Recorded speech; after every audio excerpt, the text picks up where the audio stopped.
There are killers who act in rage, and there are those who kill in silence. In the quiet corners of ordinary life, at the dinner table, over a shared cup of tea, trust is supposed to live. It's where families bond, where coworkers unwind, where nothing feels dangerous. But what if that same moment, that same harmless sip, was the beginning of something far more sinister?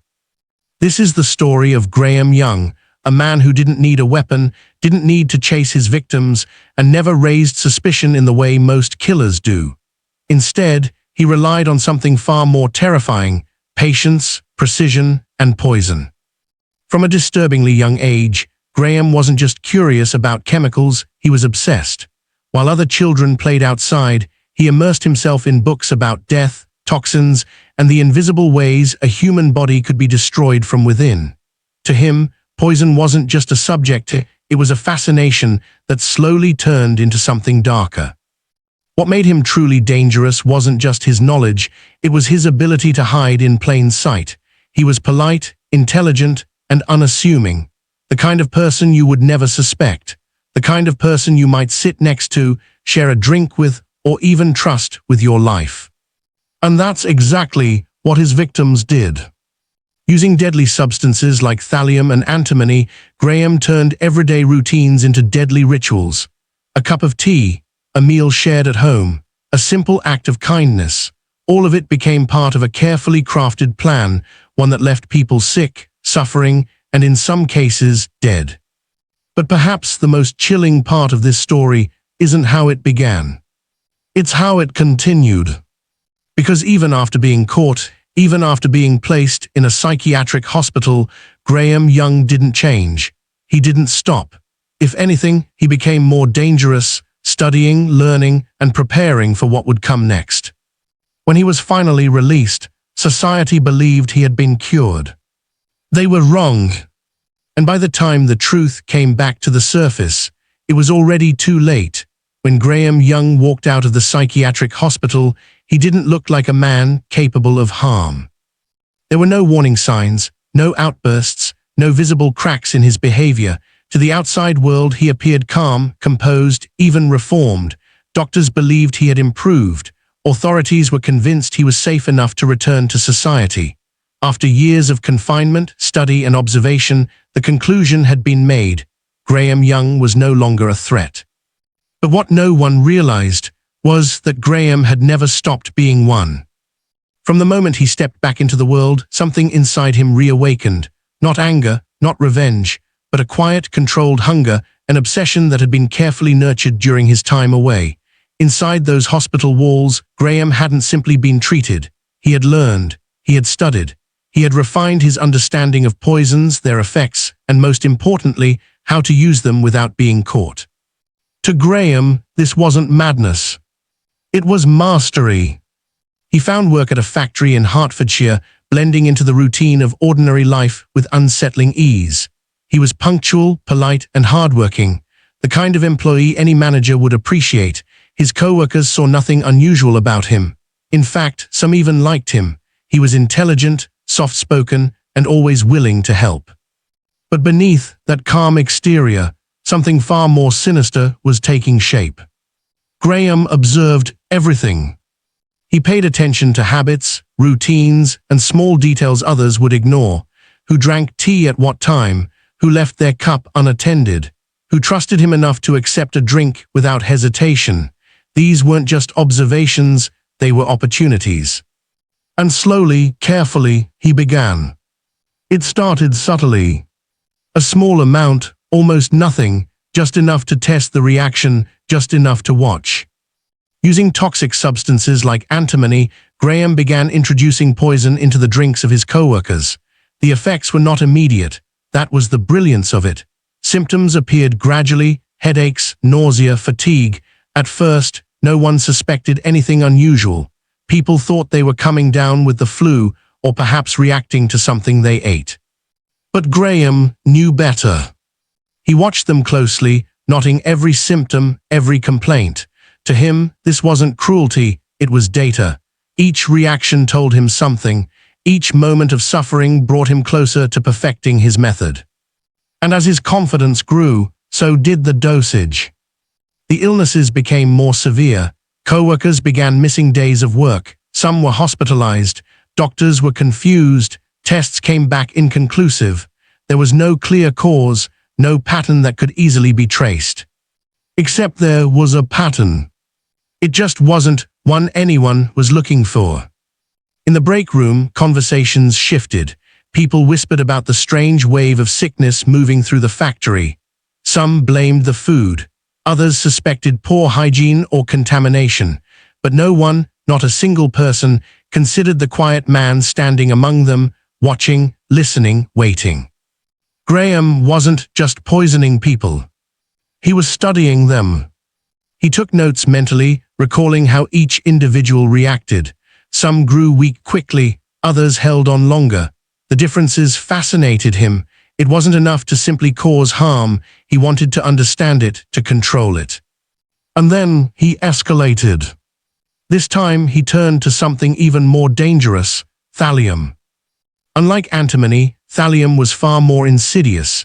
It was nearly undetectable, especially at the time. Its symptoms mimicked common illnesses, making it incredibly difficult for doctors to diagnose. Hair loss, nerve damage, organ failure. By the time the truth was uncovered, it was often too late. Graham knew exactly what he was doing. And he chose his victims carefully. One of his coworkers began to deteriorate rapidly. What started as mild discomfort turned into something far more alarming. Weakness spread through his body. His health declined at an unnatural pace. Doctors struggled to understand what was happening, running test after test with no clear answers. Meanwhile, Graham remained by his side. Helpful, concerned, attentive. He would visit, check in, even express sympathy. No one questioned his intentions. In fact, his behavior only made him seem more trustworthy, more human. But behind that mask, he was watching his experiment unfold in real time. The victim's condition worsened. Pain became constant. The body began to fail, and still no one suspected poison. It was the perfect crime, silent, invisible, and devastating. Until it was.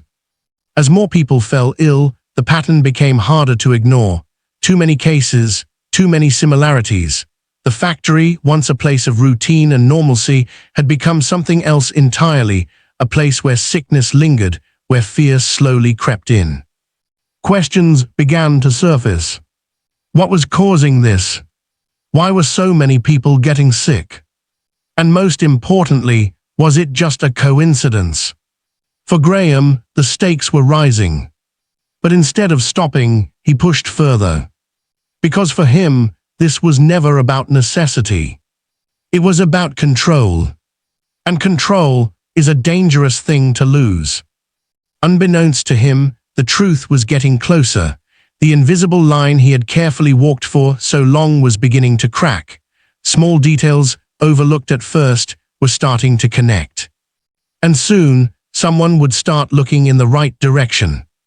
For the first time since his release, Graham Young was no longer just the observer. He was becoming the focus. And the moment that happened, everything would begin to unravel. The factory had changed. What once felt like an ordinary workplace had become a place of unease. Conversations grew quieter. Laughter faded. People looked at their cups of tea with hesitation they could not explain. Something was wrong, but no one could quite name it. More workers were falling ill now. The symptoms were no longer easy to dismiss. Fatigue that didn't go away, burning pain in the limbs, sudden hair loss that left grown adults staring at themselves in mirrors with growing fear. What had started as isolated incidents was now forming a disturbing pattern. And yet, the answer still seemed just out of reach. At the center of it all was Graham Young, still calm, still reliable, still present in every shift. He continued his work as if nothing had changed. He arrived on time, completed his tasks, spoke politely, offered help when needed. But inside, he was watching everything collapse exactly the way he intended. Each new illness was another confirmation. Each worsening symptom was another step in his private experiment. To Graham, this was not chaos, It was order, his order, a system only he could fully understand. He had become more careful now. Using substances like thallium and traces of antimony, he refined his methods, adjusting dosage, timing, and delivery. He studied reactions the way a scientist studies results in a controlled environment. Every coworker was a subject, every cup a test. But what Graham didn't realize was that fear was beginning to replace confusion. People were no longer just getting sick. They were starting to suspect. It began with small conversations, whispers during breaks, uneasy glances across the room. Someone mentioned how symptoms always seemed to appear after drinking tea from the same kettle. Another noticed how illness seemed to spread among those who had close contact in the same area. Theories formed quietly at first, then grew louder. And then came the crucial shift. One of the workers, increasingly unwell, made a decision that would change everything. Instead of accepting his condition as natural illness, he began paying closer attention. He started to observe not just his symptoms, but his environment. And slowly, a name began to stand out. Graham. It wasn't an accusation yet, not openly, but suspicion had a direction now, and once suspicion finds direction, it rarely stops. Meanwhile, Graham continued to escalate carefully. He had grown bolder, convinced that no one would ever connect him to what was happening. He even began testing more openly, adding poison to shared drinks and observing reactions more closely than before. To him, it was still safe, controlled, invisible. But control is an illusion that always fades. The turning point came when one of the victims, severely weakened and confused by recurring illness, began to suspect something unnatural. The pattern was too consistent now, too specific, and when doctors still failed to provide answers, suspicion shifted away from illness and towards something more deliberate. Poison. It was a terrifying conclusion, one that few wanted to believe, but once the idea took root, everything began to look different in hindsight. And then, quietly, the investigation began. At first, it was subtle, questions asked in private, samples collected without alerting staff, observations made carefully to avoid panic. Authorities were cautious.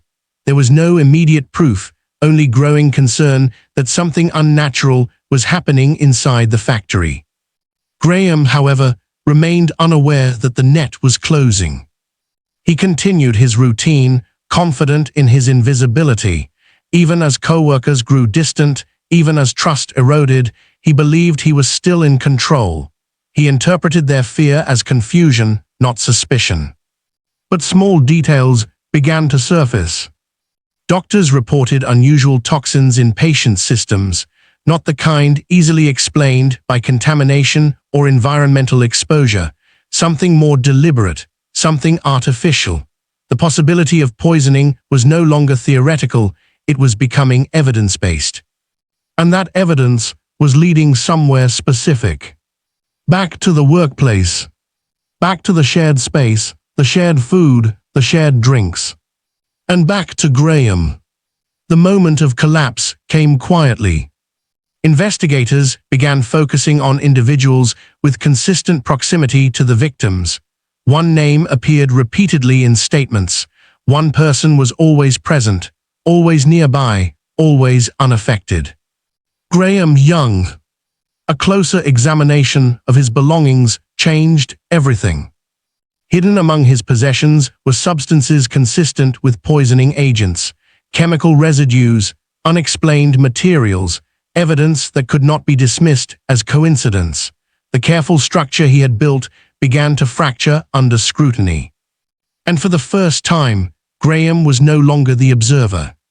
He was the observed. When authorities finally confronted him, there was no dramatic confession, no emotional breakdown.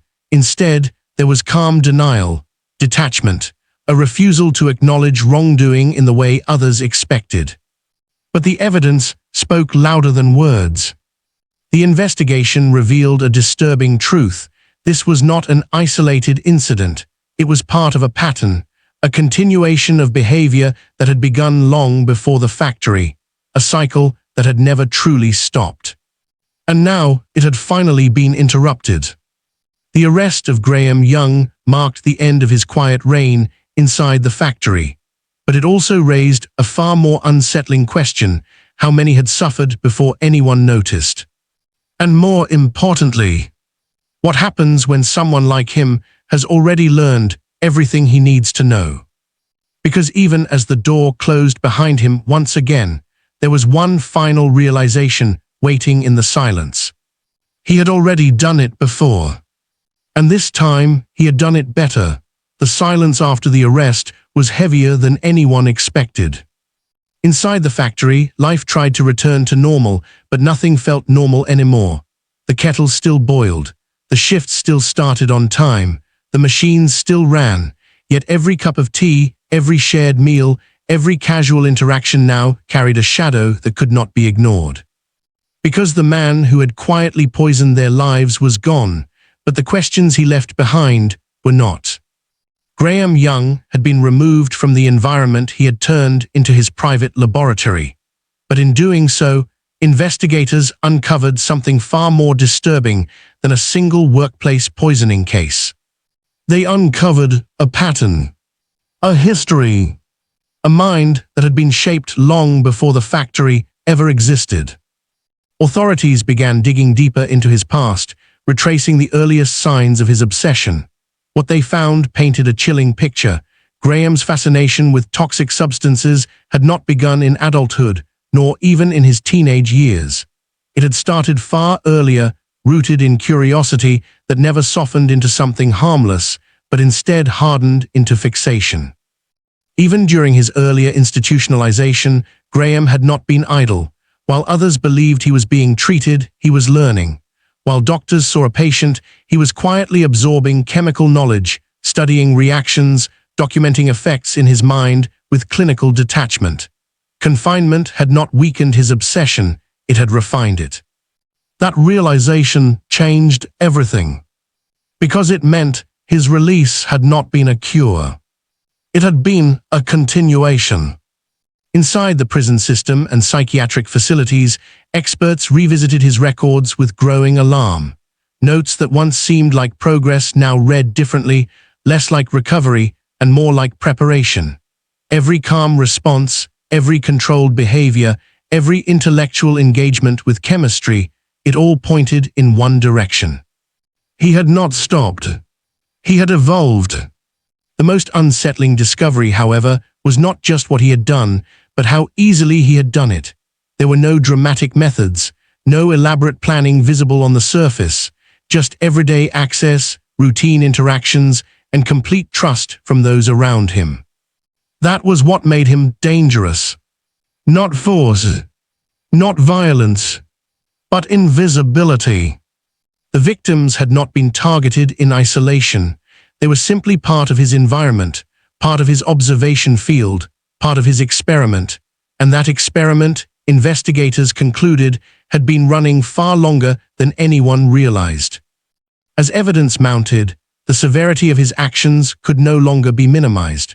What had initially been treated as isolated workplace illness was now understood as deliberate, repeated poisoning involving substances like thallium and antimony, compounds chosen precisely because they were difficult to detect and even harder to trace in real time. By the time the truth emerged, the damage had already been done. Lives had been lost, others permanently affected, families left searching for answers that only arrived after irreversible harm. And yet, even with the full picture laid out, one question lingered in the minds of investigators and the public alike. How does someone like this go unnoticed for so long? The answer was uncomfortable. Because the system had seen him before. It had studied him. It had even confined him. And still, it had let him return. In the final analysis, Graham Young was not simply a failure of one institution or one workplace. He became a case study in something far more unsettling, the illusion of rehabilitation when obsession runs deeper than treatment can reach. As the legal process concluded, the verdict was not just about punishment, it was about containment, about ensuring that someone who had already demonstrated the ability to turn ordinary life into a controlled experiment would never again have access to it. He was sentenced to life imprisonment. But even that, in its own way, felt insufficient to answer what he had become. Because the true impact of Graham Young was not measured only in victims or sentences.